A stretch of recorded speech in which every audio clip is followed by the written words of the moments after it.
Good afternoon and welcome to STEMCasts Benoit. Today we will be talking about your journey through the STEM field and how you got here at DCP. Thank you very much, Berenice. Yeah. It's great to be here, and it's I like talking about myself. You know that from our classes together, so. Very noted. Yeah. So I just wanted to ask you first, everybody here is very excited to have you at Downtown College Prep. You have been a really good you've been a really good member in our community and you have helped us all a lot. So can you talk a little more about how you have transitioned into our community from Intel? Sure. So like most of my best jobs, I'm here by a big mistake. So when I was retiring from Intel, I wanted to do something with technology and the younger generation and hopefully people who aren't working in tech that should be. And so I was looking for a job, but I didn't want to teach and I didn't want to work at a school. I wanted to work in a more alternative environment. And I found Downtown College Prep and I missed that it was a school. I read the webpage too quickly, and so they set up the interview, and Miss Andalus interviewed me, and the night before I realized that it was a school, and it was a teaching thing, and it's like, well, okay, it's 7 p.m., I got to go to the interview. Yeah. So I went, and she was just awesome and super passionate, and the opportunity for what I wanted to do was just so wide open that I felt like jumping in, and I came to the classes Mr. Rellis taught, and you were there, and all the students were wonderful, and it was just, I want to do this. I want to be a teacher. I want to work with these students and get them to be passionate about technology and STEM. Yeah. Did you notice that a lot of students were not interested in STEM here, or how did you feel about the STEM vibe at DCP? I thought it was awesome because something like 40% of the students last year were in engineering classes, which is huge for any college, any high school, yet alone a college prep high school, to have that many students in engineering. So that was really great. I always think that more people should at least give it a try so that they have some idea what's going on and whether they do like it or not, because it's work, but it's not rocket science. And maybe we'll come back to why rocket science isn't rocket science at some point. Like the TARC team. Like the TARC team, yeah. Well, what are some particular challenges you have faced here at DCP by yourself, and challenges students have made you face? So at Intel, I was a principal engineer, which was, one of those people who's supposed to set the standard, set the path, drive the technology, drive the teams, be very much out front. And at DCP, the model is host, not hero, right? So they want teachers to engage to get the students interested and passionate, but we can't give the students an education, right? They have to learn it themselves. So we're supposed to be there to enable them and to help them at the beginning and then let them discover it for themselves. So it's difficult to step back and not answer all the questions, not point out where it's wrong. And this week I've been working on that a lot, and I've been telling everyone, my job today is to not be very helpful. And if anyone says thank you, I've done a bad job today because I've helped you too much. Yeah. So that's difficult for me to not, just give people the answer. How do we move on? How do we get it done faster? Because that's a difference from high school and learning versus tech. Here it's you guys, developing yourselves versus tech, where it's getting to the end, however we can get there quickly. Do you feel like some students just feel a little lost when they don't get the help they feel that they need?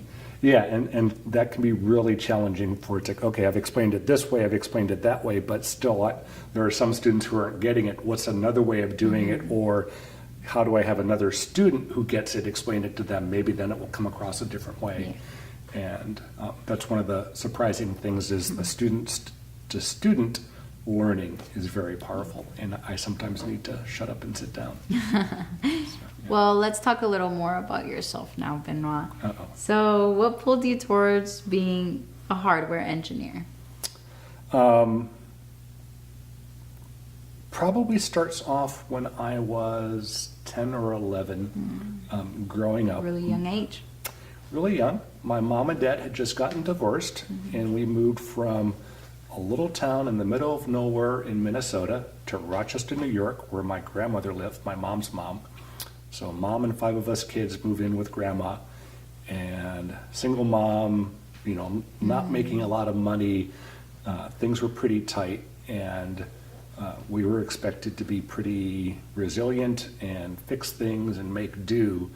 And my mom and grandma were just awesome. It's like, yeah, I know you can fix that. I know you can get it to work again. And just that continuous positive reinforcement and encouragement, I learned that I liked doing it and I liked problem solving.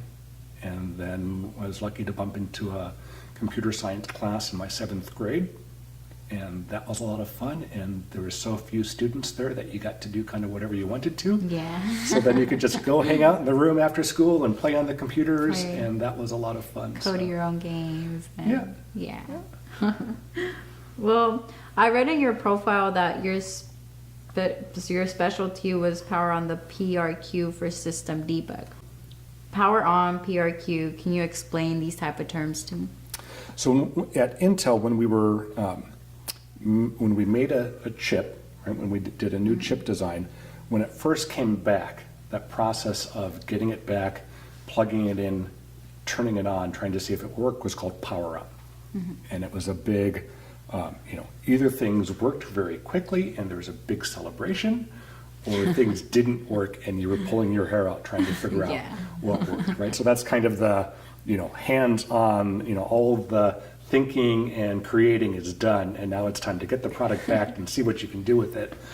So that's pretty exciting. So then that kind of that window of when you get the chip back until it is production ready quality, right? And so that's when you can start selling it to HP or Dell or Google or Amazon in thousands at a time.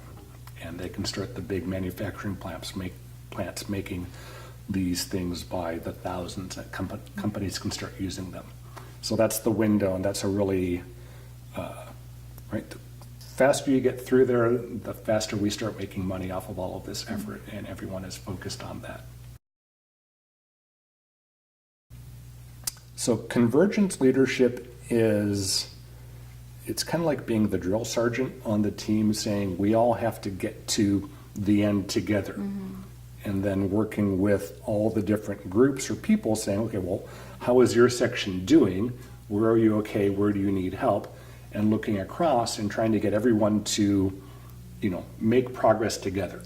And so somebody once likened it to herding cats, right? So cats don't normally want to move in the same direction at the same time, but if you're going to tape out the chip, send it to manufacturing, get it back and turn it on, everything has to be done at that endpoint to do it. So that's convergence, getting the design, the testing, the timing, the layout, all of that analysis done. And a lot of that is looking at numbers, and you know I like to look at numbers, and you know, where's the data and what does it mean? And then treating every team, every person as an individual and saying, okay, well, here's where you're okay, here's where we need to do a little bit better. So it actually comes back to a lot like teaching.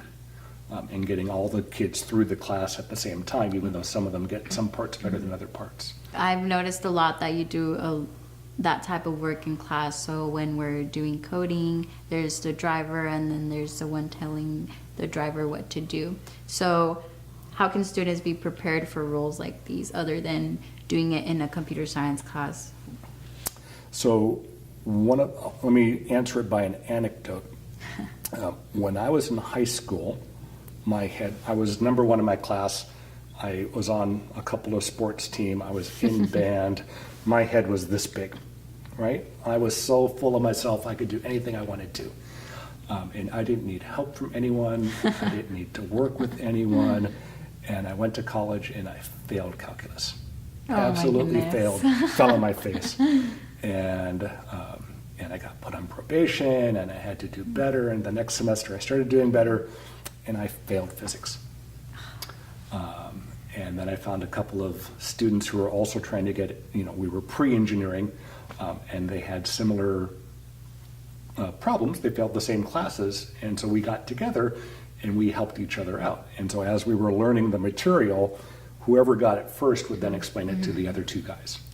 And we just kept doing it, and it really kicked in for me that I couldn't do it all on my own. And so valuable learning for students in our class is sometimes how to be the driver, but let somebody else tell you what to do. Yeah. And to shut up and do it, and at the end, see how they solve the problem and what you think of it, and whether you like their idea better or what you learn from it, and trying to get people to do that now would be better than going to college and failing calculus and having to learn it then and repeat a couple of semesters. I'm taking a head start here. That's what I used to be exactly the same way, and calculus just dropped me on my dropped me. It's a wake-up call. You were in tech for around 25 years. What would you say was the most revolutionary moment of engineering that happened in terms of hardware development? Mostly tech is pretty evolutionary. When it ends up being revolutionary, it's evolutionary tech that then just has a revolutionary impact on the marketplace. Mm-hmm.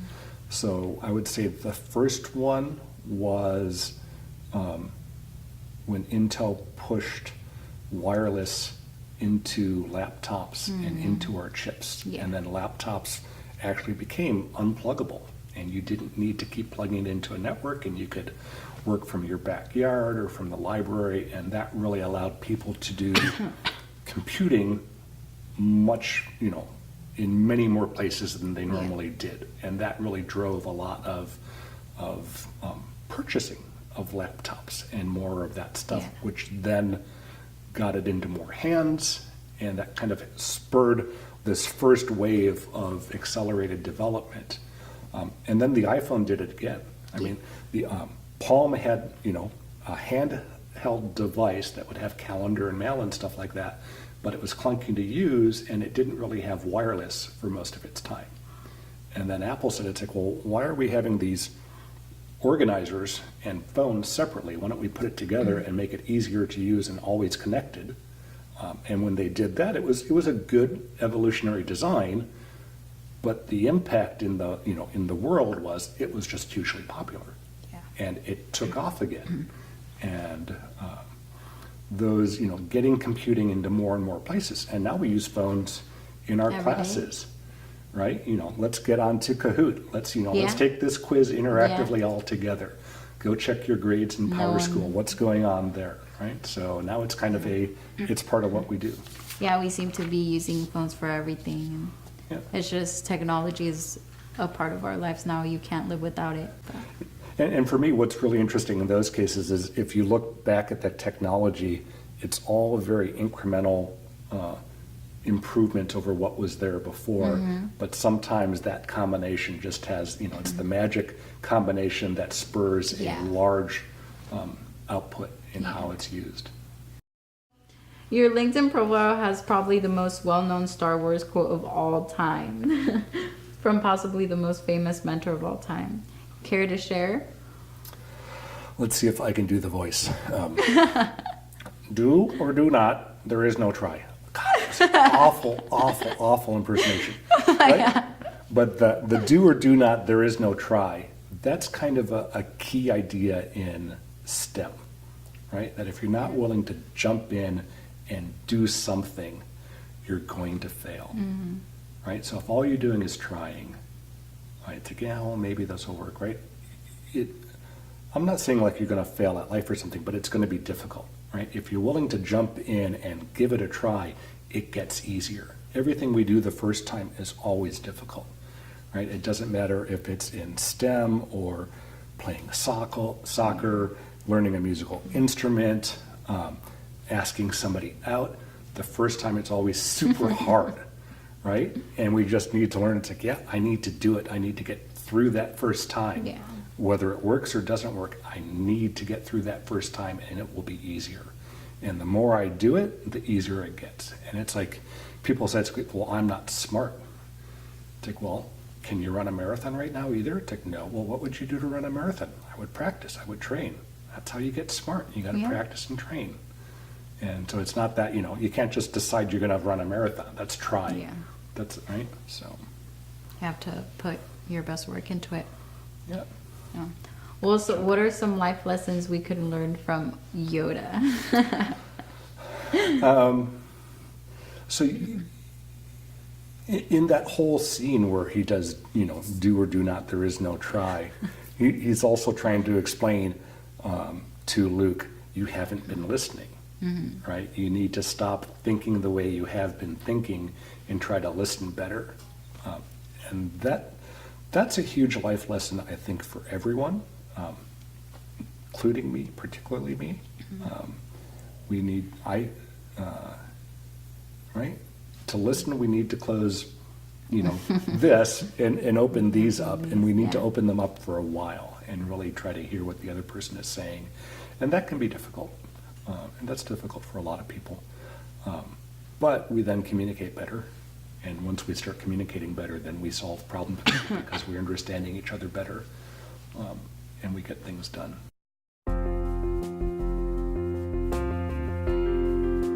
Probably my first problem solving that I did at Intel, that was, really had an impact on me and the way I did things was, 20-something years ago on the Pentium project, I'm wearing my tie proudly, where we were doing something for the first time and I was typing in an equation and I made a mistake and I added in an extra zero. And everything was then simulated to be a lot faster than it would be on the real chip. And so when the chip came back, we expected it to run at 66 megahertz. And so we were going to sell, so many chips at 66 megahertz and so many chips at 60 megahertz, and we would make millions and millions of dollars doing that. And the chips would barely run at 60 megahertz. And so we had to sell them for less money, and we couldn't make all this money. And so there was a big it was a big fiasco. What do we do? What went wrong? And we had to look into it, and it took us a couple of months to figure out what exactly was wrong and how there was that extra zero.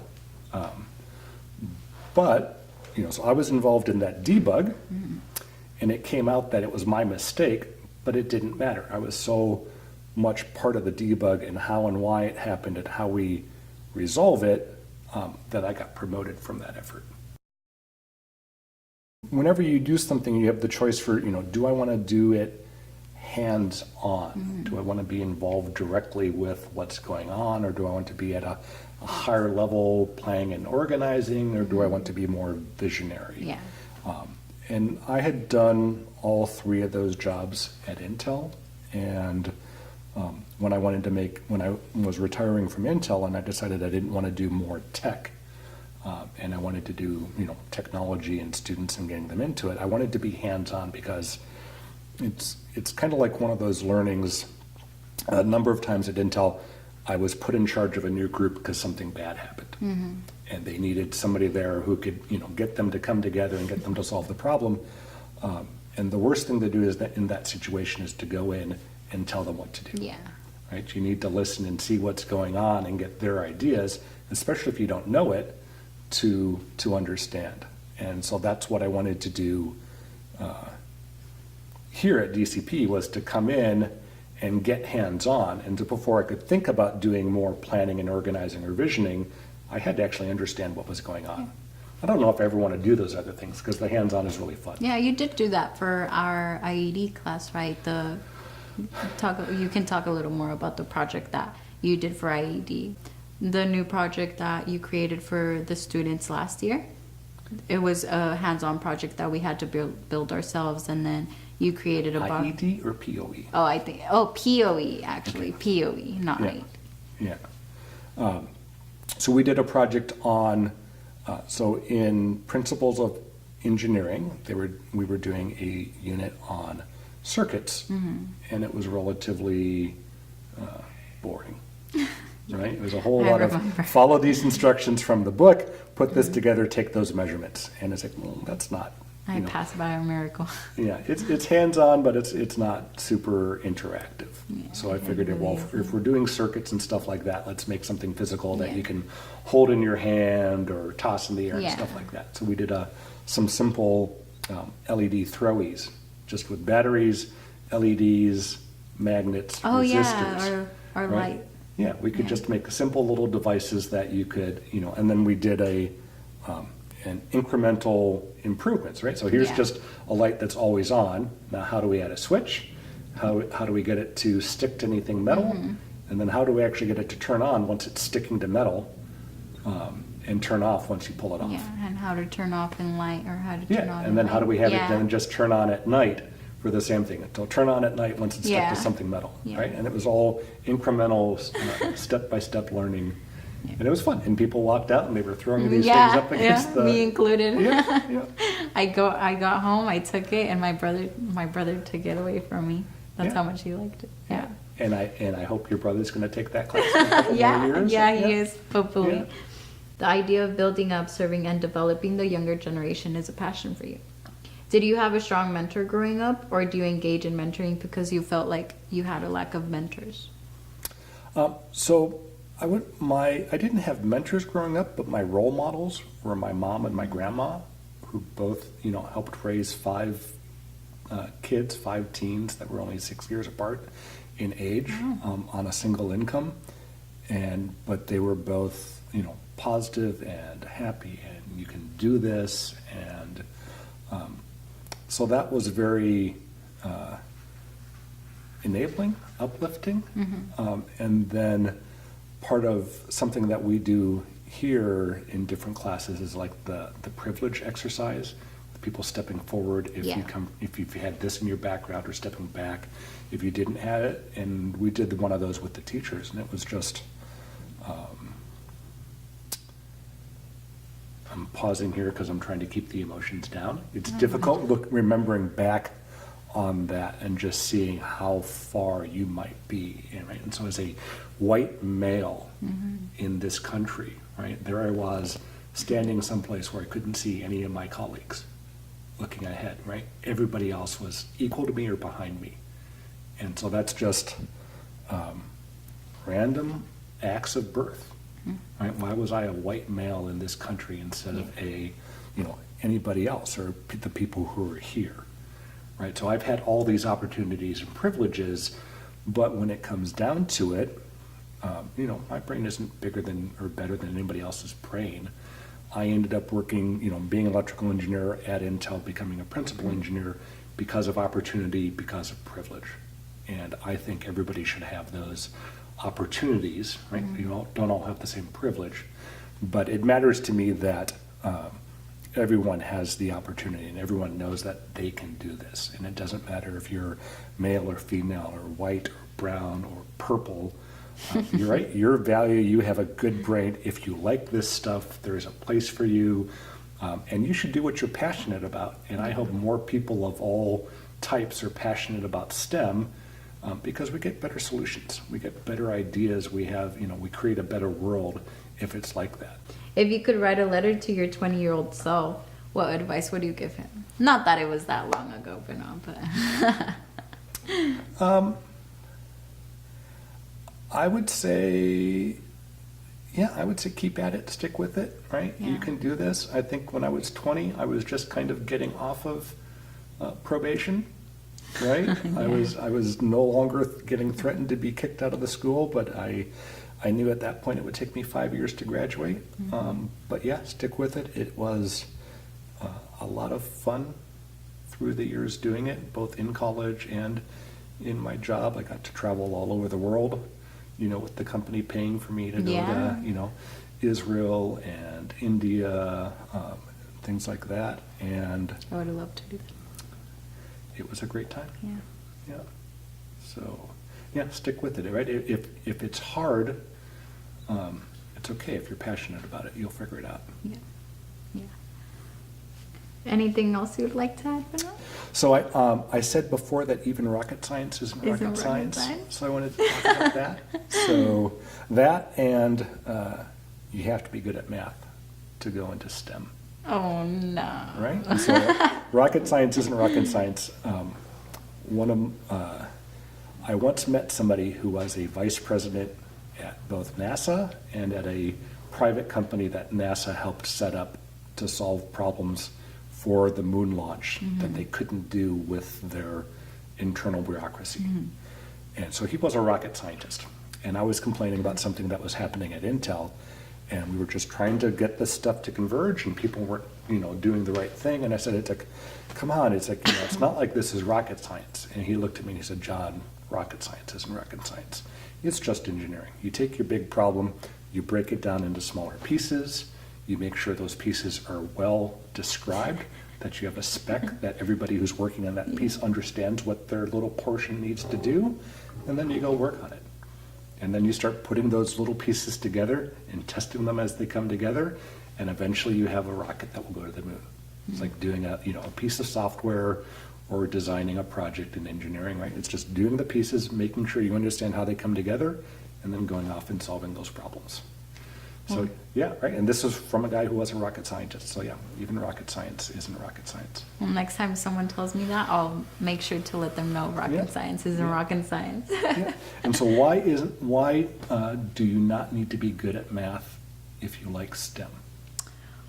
Well, if you're not good at math to begin with, you can grow into it, but you have to have a growth mindset about everything. I used to think I was the best at math, but Algebra 2, pre-calculus, and now AP Calc just blew my mind about everything, I totally thought that I was the best, and now I'm at a point where I'm not. So, but I still try to keep that mentality that I will be the best sooner or later. And you do need math for STEM, but it's not, you don't have to automatically be the best in math to go into a STEM major. Yeah. So that's how I learned calculus in college, was after I failed the next semester, my engineering class required it. Yeah. And then because it was something I wanted to do, I learned it, right? It then really mattered to me on a daily basis that I needed to be able to solve these problems. And then I was motivated, and I was interested, right? So yeah, if you're, the math that you need, you will learn if you have the passion for it, which is exactly what you described. Yeah. Yeah, that's cool. I am setting my mind to that. I will pass AP Calc, and I will be the best again. I will. Our last question, Benoit. 2017 was a big year for you. Let us close with what you are looking for the most in 2018. Finish my first year teaching. I know. It'd be really awesome, right? Halfway through, and I think I'm picking up momentum and energy and speed, so that's really good. Yeah. There's a quote they gave us after we came back from the winter break, that the best gift a first-year teacher can give themselves is a second year. And, they have it up in the office. And so I'm definitely on the path. I'm ready for that. I'm looking forward to it. So hopefully next year we'll have a second computer science class. An even better computer science. Yeah. Right? With more girls. With more young ladies, because we need them. And maybe I'll help out in the engineering classes, if, depending on how many computer science classes we have. So that'll be fun. And I should actually start my credential program, because right now I'm on a short-term permit. Yeah. Because we don't have enough math and science teachers in California, so it'll be fun to go back to school myself and learn some stuff. Yeah. And just trying to keep up the momentum. It's so much stuff to do here, but it's also fun. So it's just, how many hours can we spend in a day? Yeah. Yeah. Well, good luck with all of that, Benoit. Thank you. Keep changing a lot of people's lives, because you have done that a lot here, including myself. I really appreciate everything you do for me. And thank you for your time. No. Yeah. Thank you so much, Benoit. Thank you for hosting the STEMcast. Thank you. It was great. I really enjoyed it. I enjoyed it too.